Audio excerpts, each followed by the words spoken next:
making my way down the river road. Off to my right here is the Tongue River.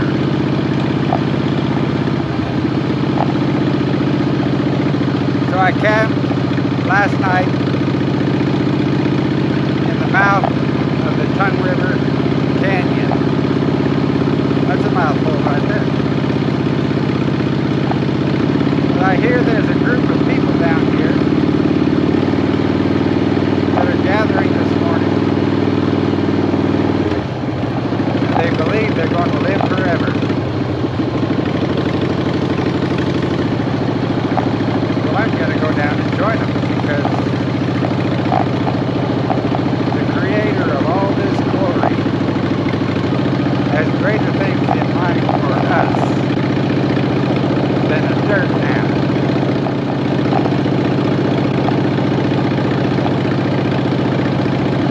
Wow. My little Southern Belle back in Arkansas told me that it is going to be the hottest week in a decade down there.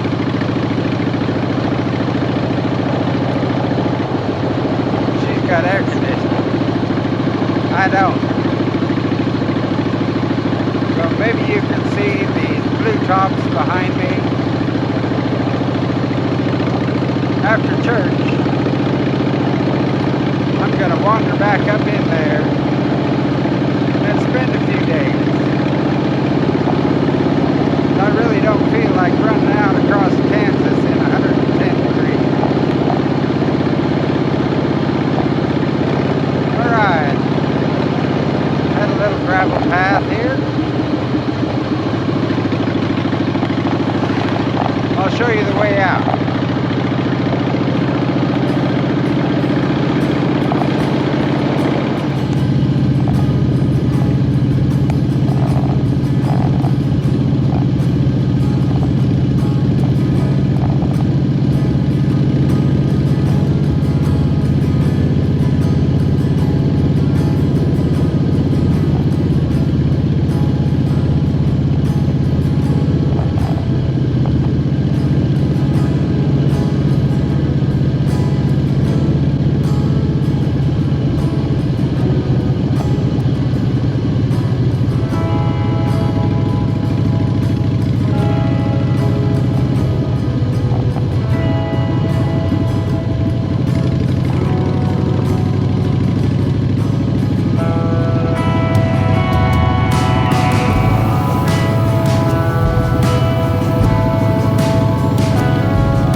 Well, I kind of broke the rule. I suppose if you're trying to create a video documentary, when things happen, you should be there to capture them. Well, something happened today. Let's just call it the day it quit being fun. I am still in Sheridan, Wyoming. Got out, went to church this morning. That was fun. Drove down into Sheridan. Found a nice place to have lunch. That was fun. And it was getting hot.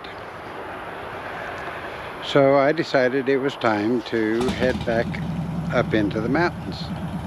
Find me a nice, cool, shady camp spot and just sit back and relax. So before I headed up the mountain, I was going to stop and get a couple of things. Stopped at the gas station there. And I was paying, and the cashier says, "Did you lay your bike over?" And I looked, and there was Ol Slimbo laying on his side. He decided to take a nap on the curb. Either that or passed out from heat exhaustion.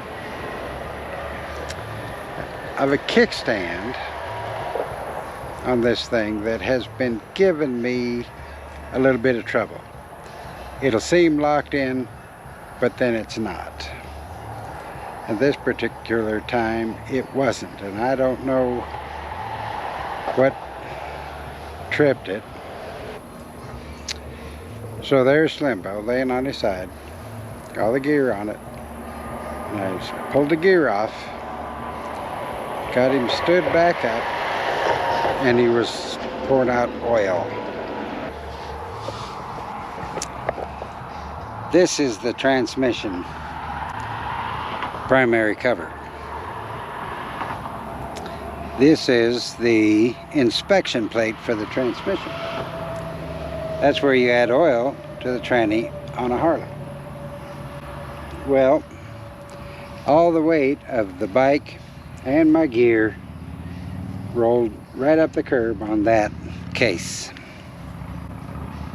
And that case is shoved in just slightly. Not much, but just enough so that that O-ring underneath there won't make up. So it leaks. And not just a little bit either. No going up the mountains and finding someplace cool for me. I'm in a KOA. It's been hot today, but I have been trying desperately to resolve this issue. It is Sunday. There is a website called Bunka Biker.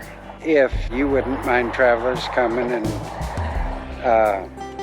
camping out in your yard, or if you have to have an extra room, people get on there and they put their pins on this map. And there was one of those pins in Sheridan. So I called Craig and Johnny. Craig has been over here and he helped me diagnose this. I've got a pretty good toolkit that I bring with, and it has everything in it except a 27 Torx, which is the bit that you need to remove those screws. Well, he had one. We monked around with it here a little bit this afternoon and discovered that it is kind of, well, not the worst possible. I wasn't on it, and other than that, the bike is not damaged, so I can't say it's the worst possible outcome. But for this scenario, that case is bent. In order to be fixed right, it would have to be replaced. All the gears, the mechanism inside are working fine.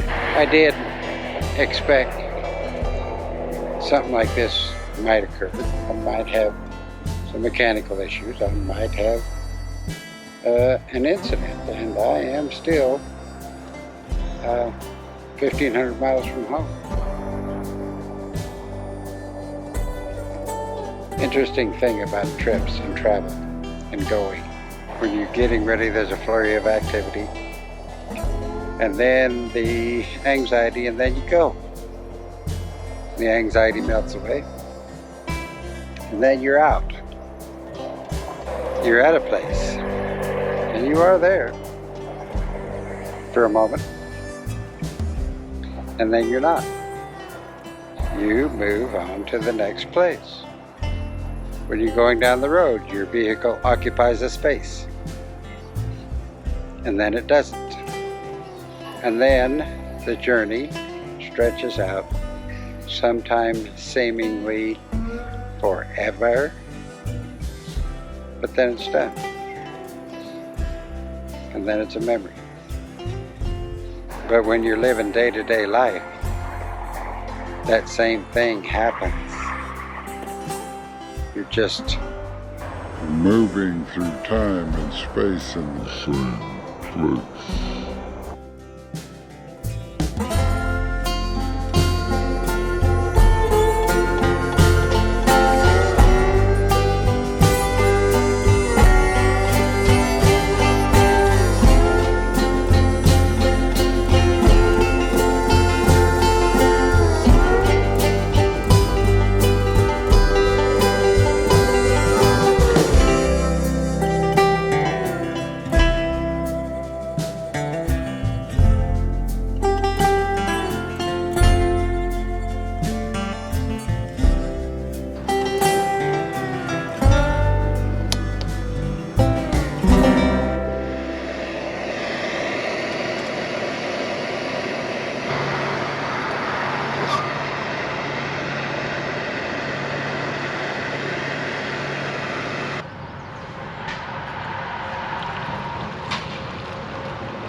RTV. The case is not fractured. The cover is actually fully intact and marred. The hole is a little out of round. It's cast polished aluminum. Bending it back, or attempting to, might break it. There's no internal pressure. All it has to do is hold oil. RTV. High temp sealant. It's a computer and laundry kind of day. With breakfast. Head west on Eagle Drive toward Wyoming 338 North. Laundry's done. Computer work's done.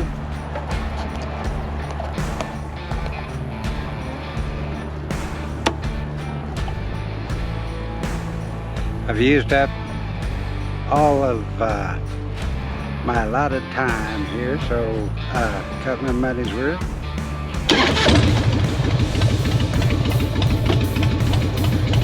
Now, we'll limp Ol Slimbo around past the parts store and get some goodies, and then head to a shop for a little redneck engineering.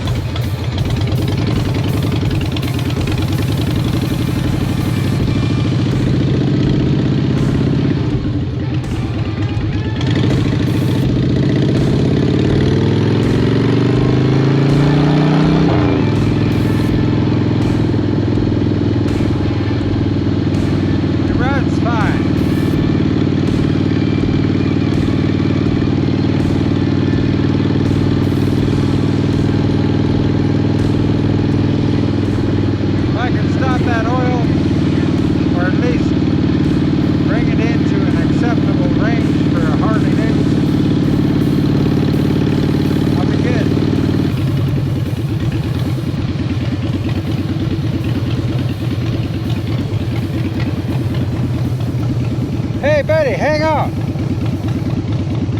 Are you the G-man? I'm the G-man. Certified, Harley technician. Yes. I know you're probably not open today. What do you got? It's leaking right underneath this cover here.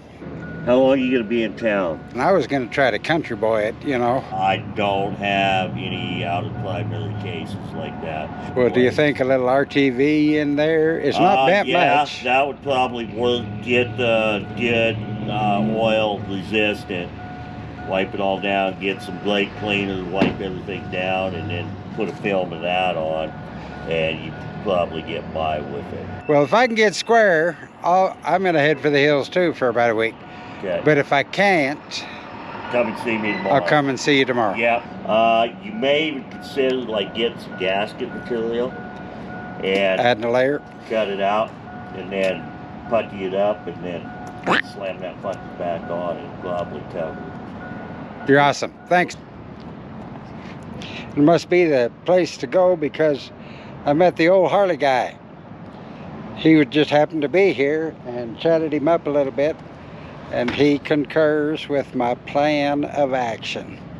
Harley dealers and most independents are all closed on Mondays.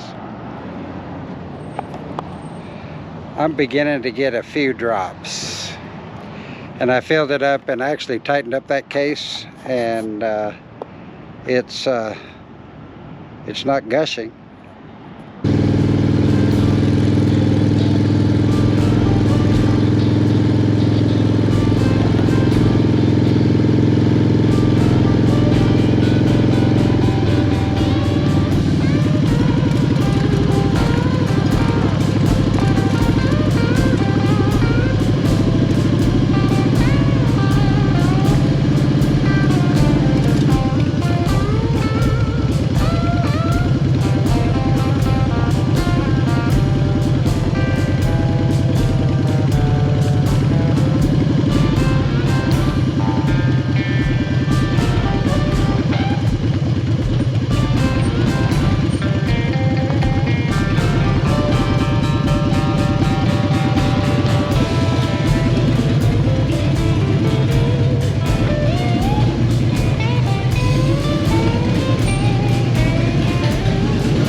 All right.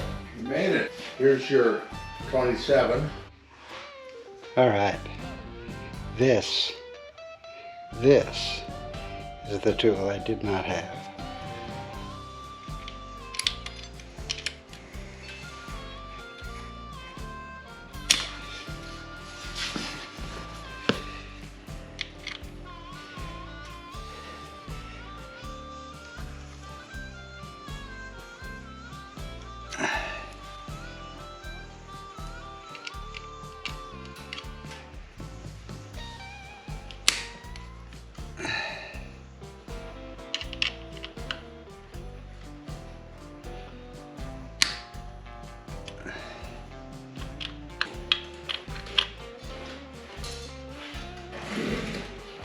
Wouldn't you know, there would be one.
You making big medicine?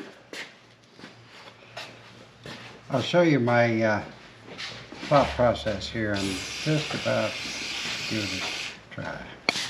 All right, I got that clean, and it's now full of oil. So, Okay, yeah, it's setting up level. full of oil. Oil's to the bottom right there. Proper level. Okay. Then on this cover over here,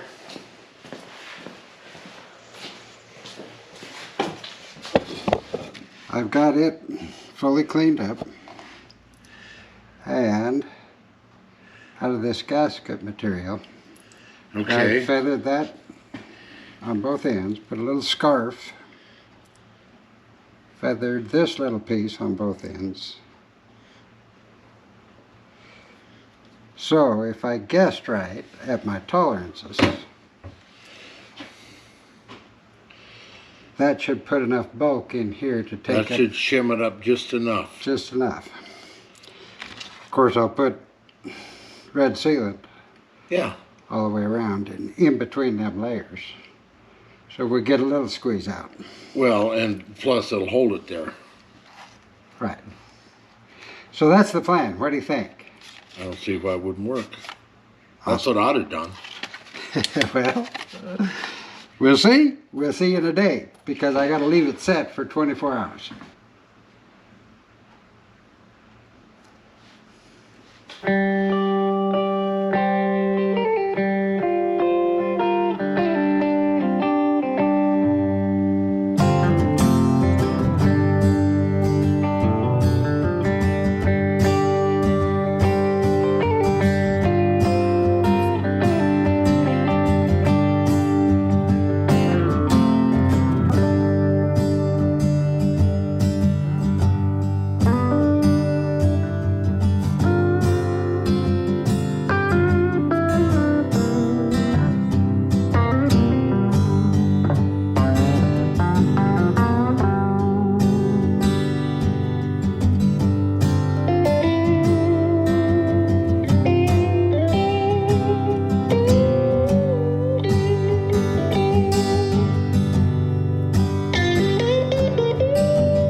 Almost.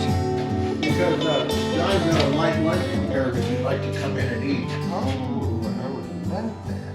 Only problem that I have right now is I put my ship on the wrong quarter. This is going to require just finger tight here. I think it's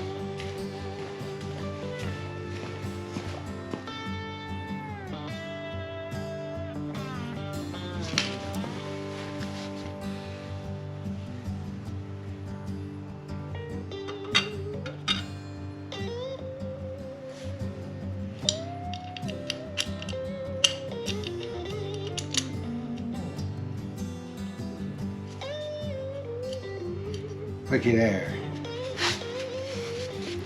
Hit it the first time. Nice.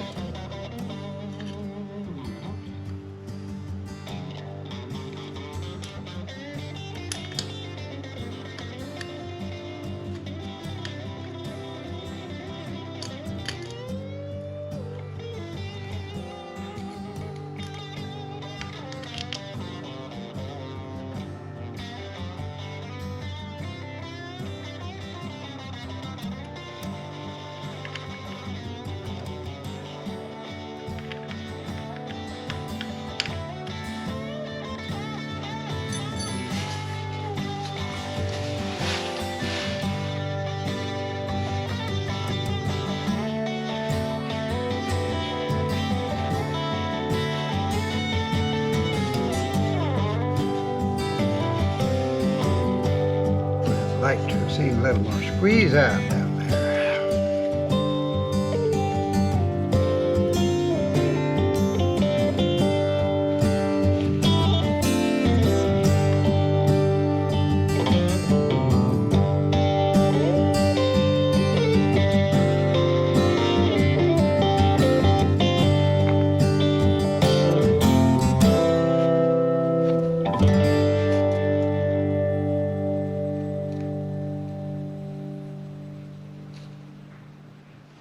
Good morning.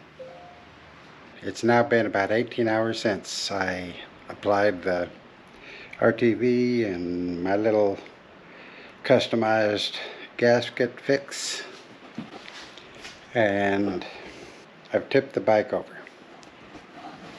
No, I didn't tip the bike over. I put the bike down on the kickstand. The place where the deflection was is dry. 24 hours on the full cure, 18 hours. If it hasn't sealed by now, it won't. I'll wait to fire it up and heat it up for a few more hours here. That looks like it'll be effective. But in the meantime, while the folks are in bed, I've come out and cleaned up the shop. The good people that came and helped me out, they're really kind of special. They have been everywhere on their motorcycles. Well, I mean, not everywhere, but if you count from South America on the bottom end to Alaska on the top end, that pretty much covers it. East and west. He has Iron Butt Awards posted all over his walls. Now, these folks are retired and semi-private, so I'll leave my location incognito to know that people like this exist who are open to letting people that they don't know come in to their shop, their lives, their house. Makes me feel good. It makes me want to do the same.